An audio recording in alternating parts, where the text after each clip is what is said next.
मेरे चैनल को सब्सक्राइब करें, बेल आइकॉन का बटन दबाएं, मेक श्योर कीजिएगा कि ऑल भी प्रेस कर दीजिएगा ताकि आप लोगों को मेरी लेटेस्ट वीडियोस रिसीव हो जाएं।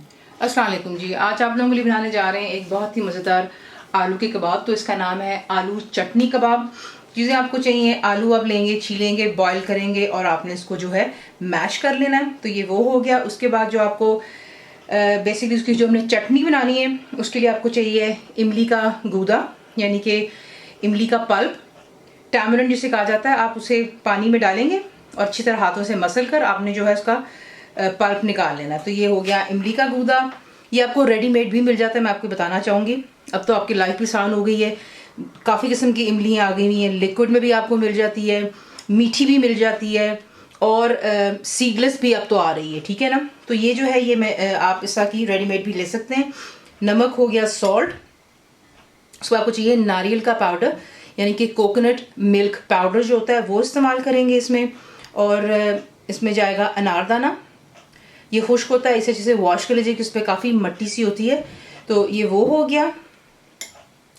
पोमेग्रेनेट सीड्स हैं ड्राइड। और उसके बाद आपको चाहिए इसके लिए क्यूमिन सीड्स, यानी कि ज़ीरा साबुत है। साबुत आपको सूखा धनिया चाहिए, दैट्स कोरिएंडर सीड्स। हरी मिर्चें जाएंगी बीच में, प्याज यानी कि अनियंस, तो ये होगी ग्रीन चिलीज।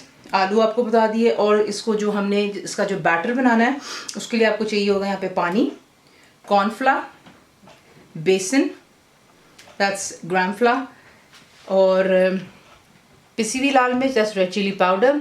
अजवाइन जाएगी बीच में और बीच में जाएगा नमक। इसको हम तेल में फ्राई करेंगे। थोड़ा सा इसमें मैं हरा धनिया भी डालूंगी, लेकिन आपको दिखाते हैं कि आपने इसको बनाना किस तरह है।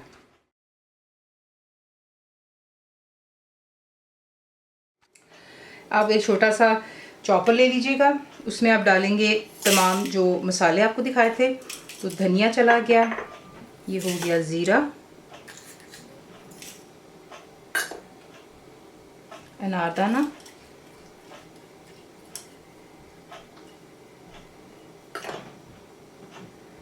मिल्क पाउडर उसका कोकोनट का, नमक, और इसमें जाएगी इमली का जो गूदा आपको दिखाया था। और पहले इसको आप ग्राइंड कर लें। इनफैक्ट हरी मिर्चें भी यहाँ पे जा सकती है, लेकिन ये छोटे साइज़ का है तो ये कि शायद इसमें तमाम पूरा नहीं आएगा। लेकिन बेसिकली कहने का मकसद ये कि हरी मिर्चें और प्याज और ये तमाम चीज़ें पहले आप जो है ग्राइंड करेंगे और फिर आपको नेक्स्ट स्टेप दिखाते हैं। तो देख लें परफेक्टली जो है यहाँ पर इसकी चटनी बन चुकी हुई है। ये इतनी मज़ेदार चटनी, यकीन जानिए कि ये तो रेसिपी के लिए मैं इस्तेमाल करूँ, लेकिन अगर आप यही चटनी बना करके किसी और चीज़ों के साथ खाएं, रोटी और दाल चावल ये वो, तो you will really enjoy this. इस चटनी का बहुत अच्छा जायका है।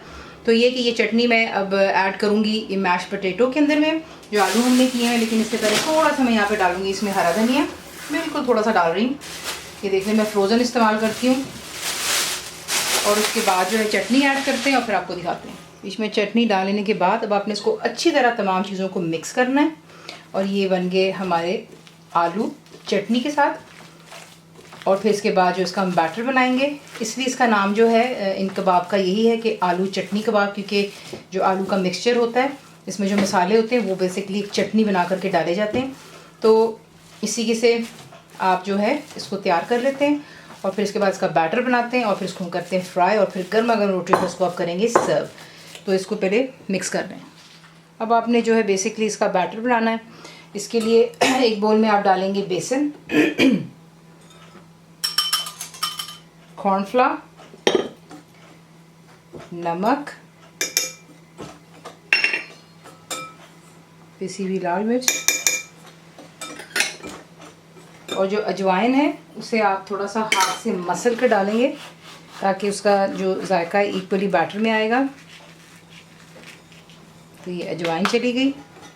अब यहाँ पे आप आहिस्ता आहिस्ता इसमें पानी ऐड करते चले जाएंगे और बैटर आप अच्छा सा बनाएंगे ताकि इसमें जो है कोई लम्स ना हो। तो पानी डालते हैं और फिर इसका बैटर बना दें। तो ये देख लें इसी के से आपने इसका बैटर बनाना है, ना ज़्यादा पतला होगा और ना ही ज़्यादा गाढ़ा। तो आप इसकी कंसिस्टेंसी यहाँ पे देख सकते हैं, ड्रॉपिंग होनी चाहिए। और अब आपने सिंपली क्या करना है, इसे एक साइड पर रख दें और प्लीज़ जो है बेसन उसको आप छान करके फिर बनाइएगा, वरना इसमें आपको लम्स नज़र आएंगे। अब आपने क्या करना है, थोड़ा सा तेल लेंगे आप हाथ पर इस तरह। और जो टिक्कियाँ हैं यहाँ पर हम बना लेते हैं, आपकी मर्ज़ी आप कितने बड़े या छोटे साइज़ की टिक्की बनाना पसंद करेंगे।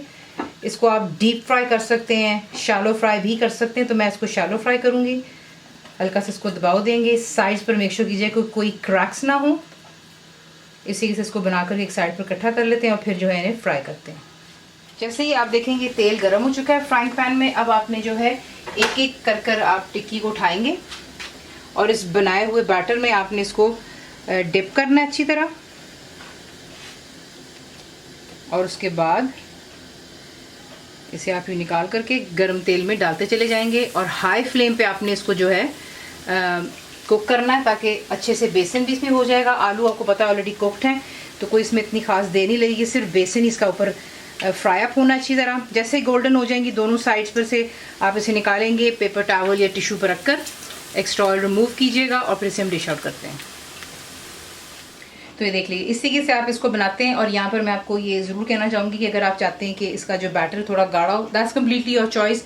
हर एक की अपनी चॉइस होती है कि कितना उसका बैटर अपने गाढ़ा या लाइट रखना है। तो आप देख लें इसी के साथ इसको बनाते हैं। गर्मा गर्म रोटियाँ हों और साथ में वही चटनी जो आपने आलू में डाली थी वो मैंने एक्स्ट्रा बनाई, क्योंकि मेरे बच्चे ये पसंद करते हैं टिक्कियों के साथ में। आप ये एक्स्ट्रा बना करके एयर टाइट डब्बे में रखकर फ्रिज में भी रख सकते हैं आराम से, 1-2 माह के लिए आराम से चलती। सिर्फ गंदा गीला चमचा आप इसमें इस्तेमाल नहीं करते हैं। रेसिपी पसंद आती तो प्लीज़ उसे लाइक, शेयर और सब्सक्राइब करना मत भूलिएगा। कंप्लीट रेसिपी के लिए आप जाएंगे मेरी वेबसाइट पे विच इज़ cookwithfaiza.net पर। बनाइए तो आपको कैसा लगा दुआ में याद रखें। And thank you for watching the video. Channel को सब्सक्राइब करें, बेल आइकॉन का बटन दबाएं, मेक श्योर कीजिएगा कि ऑल भी प्रेस कर दीजिएगा ताकि आप लोगों को मेरी लेटेस्ट वीडियोज़ रिसीव हो जाएँ।